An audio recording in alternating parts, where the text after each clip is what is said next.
The moment the glass doors closed behind her, the sound of her heels echoed sharply across the marble floor, a reminder that this was no place for those without a badge of power. In the central hall of the SkyCon Global Defense Summit, where every gaze brimmed with pride, where every step carried the weight of military stars or billion-dollar ID tags, Isabel Sloane appeared without a sound. No entourage, no special nameplate, just a muted ash-gray coat, a low ponytail, and a silver laptop with worn corners. A young officer blocked her path, his face as cold as a stone wall, his voice unyielding. Operations room access is restricted to authorized personnel. From a distance, a cluster of military engineers chuckled. One of them threw in a jab. "She's probably here to fix the coffee machine on the third floor." No one knew that the woman standing quietly on that luxurious floor was the co-creator of the Spectre Lock tactical algorithm, the very system quietly running in the background of the entire aerial combat simulation. No one knew that her name had once appeared in classified reports of both NATO and major European defense firms. And yet, for reasons unknown, she had chosen to step away from fame's launching pad and return to the crowd like a shadow. Isabel didn't argue. She didn't show the slightest irritation. She didn't say a word.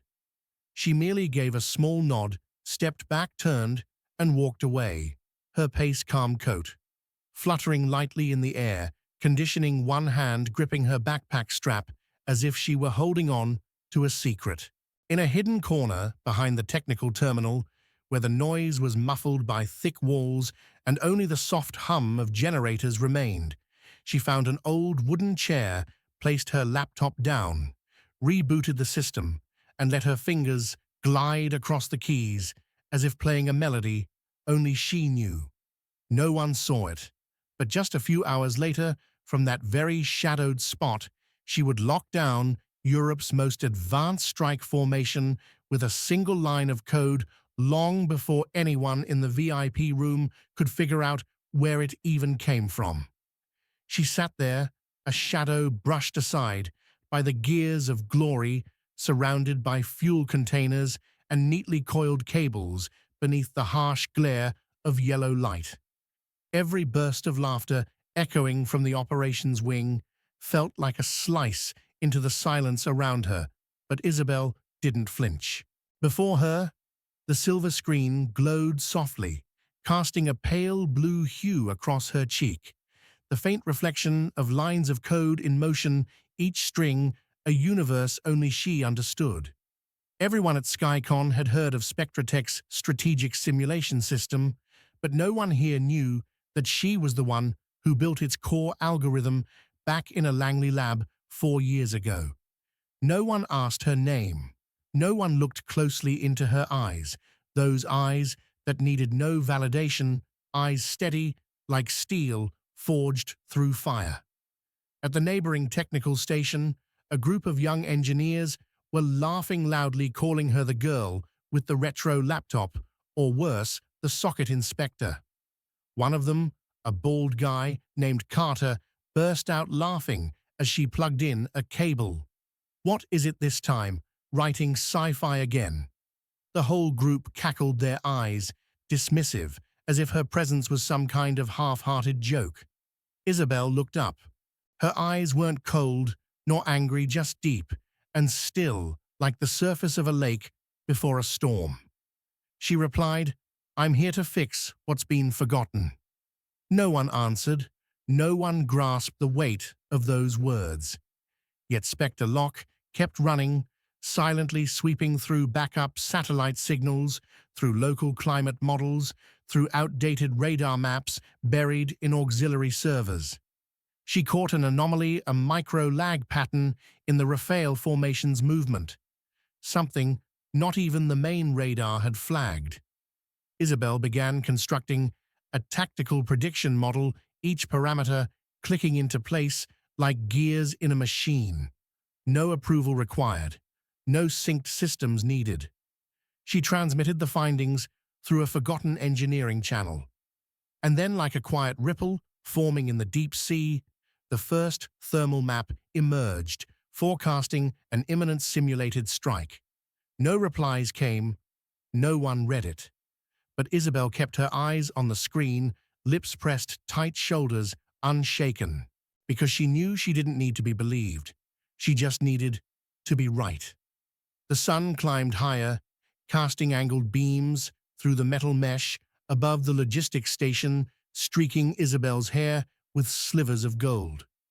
The rising heat of the Silicon Desert began to shimmer, making the air around her laptop ripple faintly like waves. While inside the command center, officers were buried in shouted orders, blinking tactical 3D maps, and endless streams of data too busy to sense what was closing in. Someone in a quiet corner had already seen it coming more than 10 seconds earlier. Isabel remained still, headphones on fingers, in constant motion. A soft alert pinged from her self-built program Spectre lock. Her screen flashed red notch signature detected. She frowned. It was an unusual maneuver by the Rafale formation, not a simulation glitch, but a radar-evading tactic coded with surgical precision. But she had seen this kind of strike before last year during a suddenly aborted drill by the Northern Coalition. She immediately locked the data sequence, matched it to her models, and calculated a counter-response. In just 8 seconds, she crafted a full counter strategy and sent it off. Just one message plain, no explanation. Bearing 17 degrees. Altitude 580 feet. Tactical impact in 4.3 seconds. Nothing happened, no reply came. But among the hundreds scrambling in response to chaotic signals, one person read that message: Lieutenant Jordan Lynn, Pilot 2, the man who had caught Isabel's eye when she sat quietly in the corridor yesterday. No orders were issued, no confirmations followed. But Jordan believed. He adjusted his sensors, shifted the scan angle, and changed the frequency in line with the strange numbers no one else could interpret.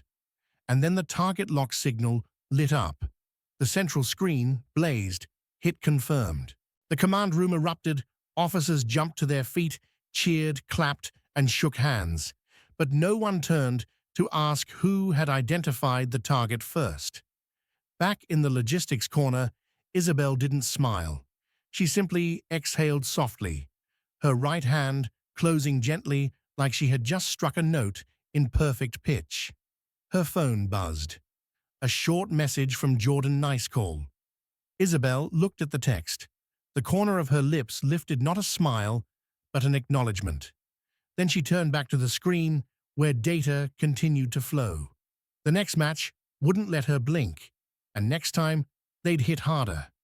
By mid-afternoon, tension inside the command center was stretched taut like steel wire. The unexpected success of the counterstrike had the entire F-16 squad riding high, but it also sparked quiet questions. What data led to such a precise target lock? Why hadn't the main radar issued any alerts? And why had a single pilot acted ahead of the entire system? No one mentioned Isabel, because in their eyes, she didn't exist within this system.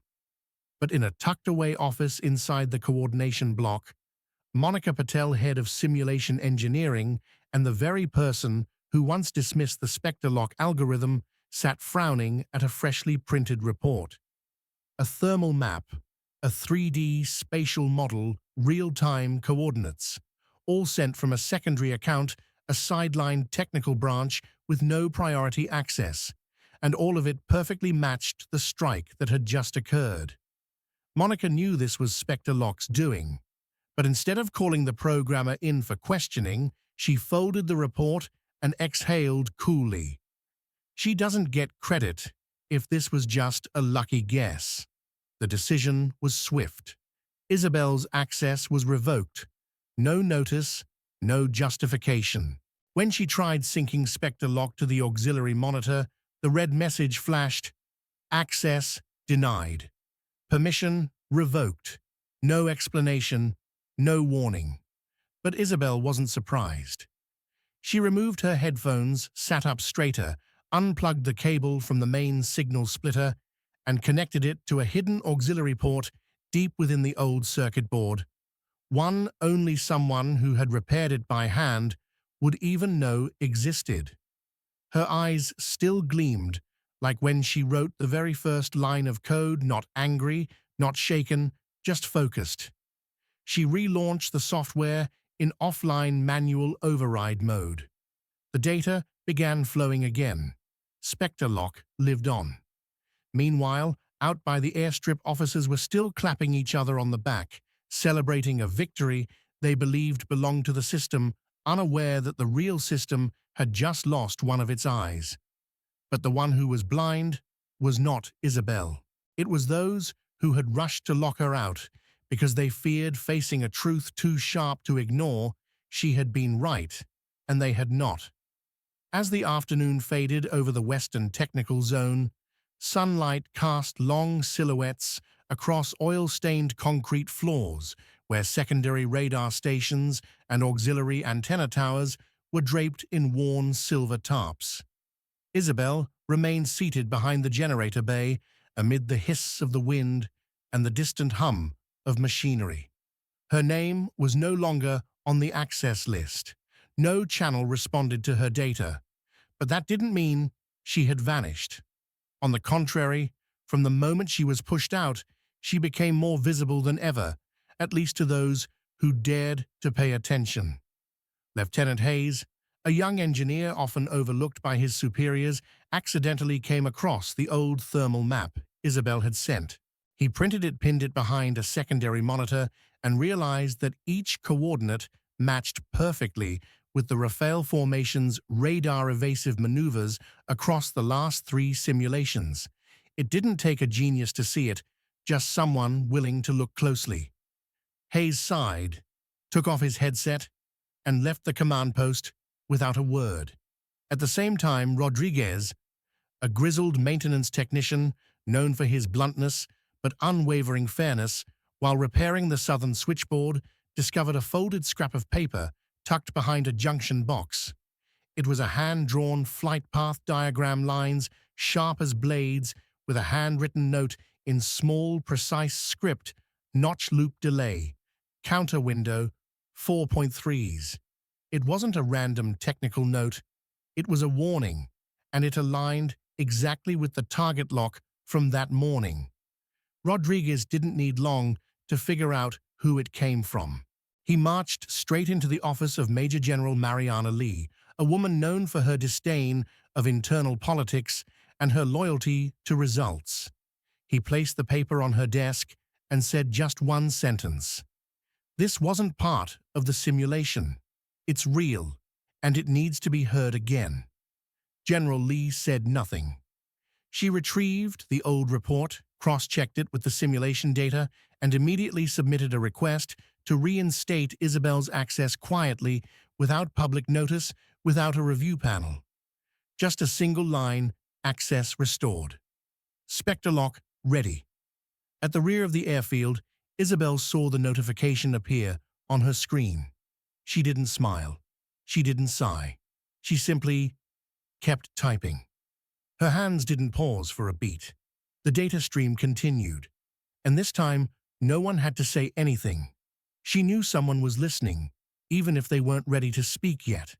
But that was enough.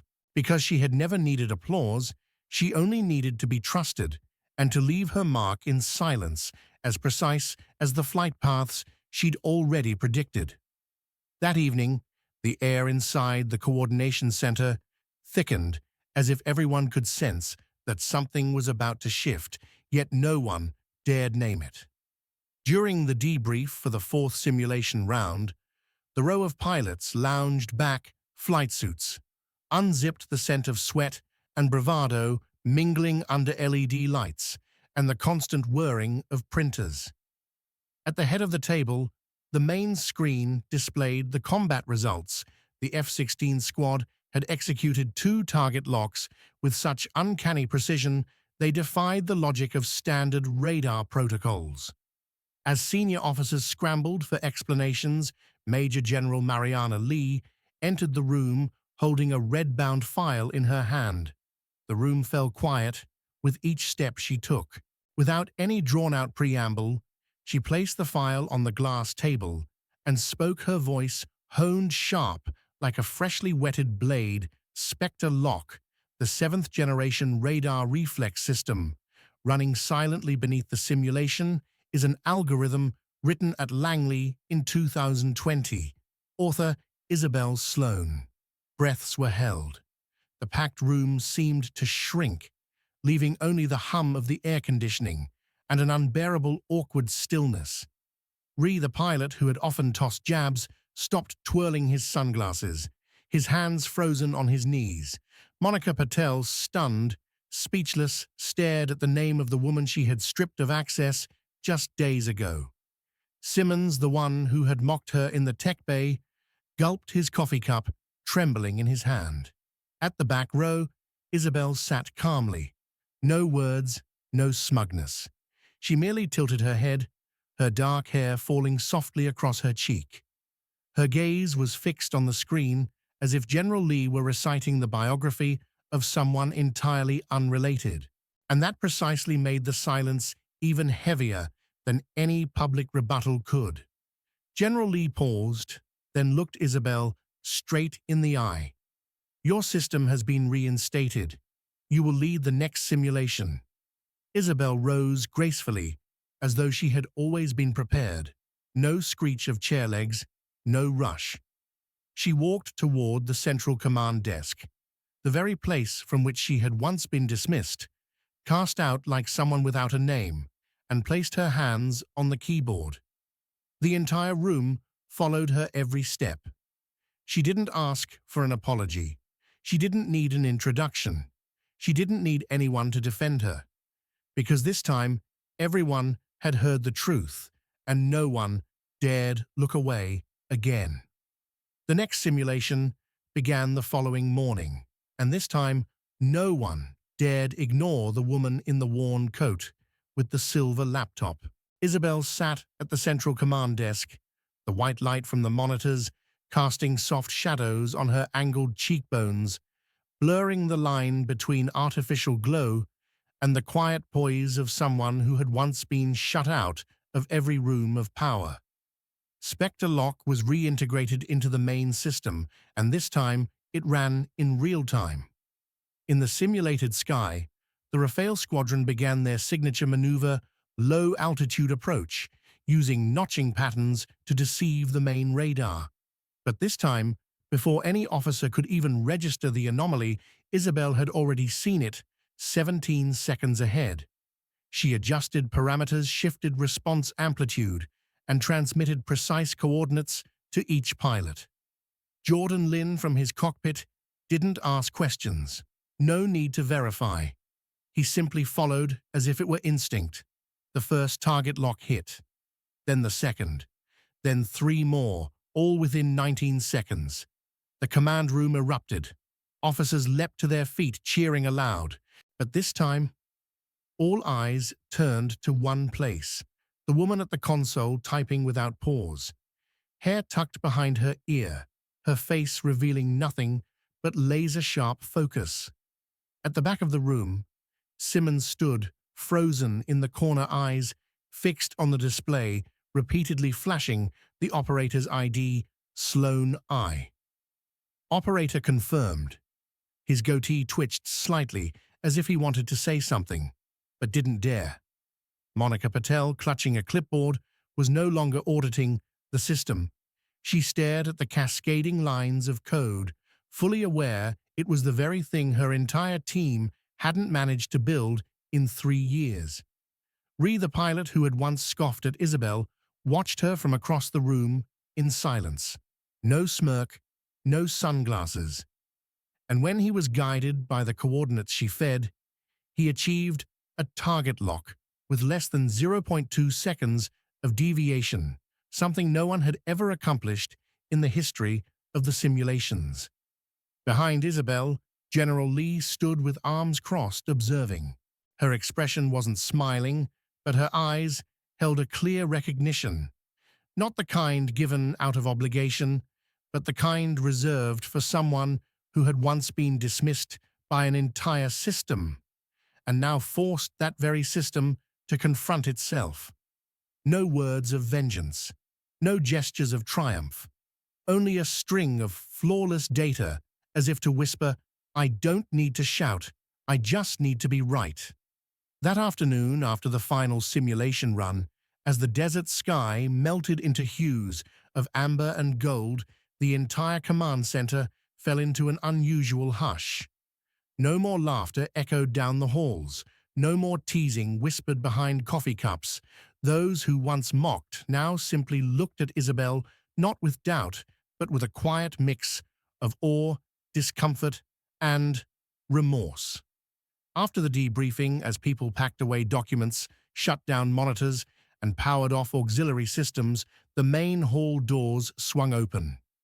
A man entered, tall, composed, dressed in a charcoal grey jacket. No name tag, no security detail. But with just one step, the air in the room shifted. It was Jonathan Sloane, the head of Helion Defense, the defense tech giant behind NATO's combat simulation systems used across 7 countries. A man whose nod alone could reroute billion-dollar projects. He didn't arrive in grandeur. He wasn't there to pick up his wife. He was there to remind everyone Isabel had never been alone, never powerless. She didn't need rescuing. She just needed not to be blocked. He walked slowly toward the far end of the hall, where Isabel was closing her laptop and coiling her cables with mechanical precision. She looked up at him, her eyes not surprised, not overly emotional, just quietly relieved, as if to say, "You're finally here." He leaned in and said something softly. She nodded, slung her backpack over one shoulder, and they walked out of the hall, not hand in hand, but shoulder to shoulder, every step in perfect rhythm. Behind them, no one said a word. Ree folded his report and silently tucked his sunglasses into his pocket. Simmons cleared his untouched coffee. Monica Patel stood still, watching their figures fade from view. No one had been humiliated by Isabel. No one had been publicly shamed. Yet one by one, they all fell, brought down by their own arrogance and the careless words they once threw around. Weeks later, a photo circulated quietly among defense industry circles. Isabel standing outside the Langley research facility, holding her laptop, still wearing that old grey coat, the sunset casting a golden glow on her profile as she watched an F-16 roll toward the runway. She wasn't posing. She wasn't looking at the camera. She didn't say a word, just a caption beneath it, simple, quiet, and thunderous. "This is what genius looks like. If you've ever been underestimated just because you were quiet, if you've ever been pushed out of a room you knew you deserved to be in, if you've ever built something brilliant and been ignored, then Isabel's story isn't just a victory. It's a reminder you don't need to shout to be heard. You don't need to fight for a seat. Just stand your ground. The truth will find the microphone, and when it speaks, it never misses its mark." There are people who get pushed out of power rooms simply because they're quiet, passed over in meetings, stripped of access, labeled with names like coffee fixer or wandering coder, but still they remain, quietly working, quietly being right. Isabel Sloane never needed to strike back, never needed to demand fairness.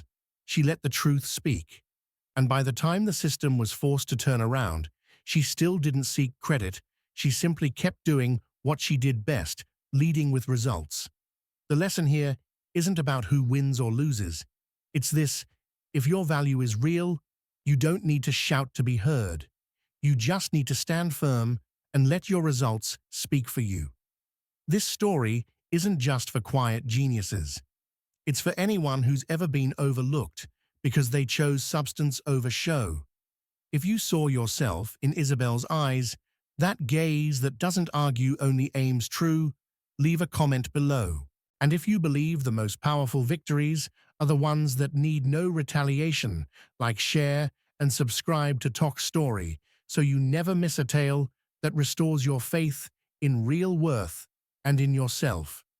Because sometimes the quiet ones are the ones who change the entire game.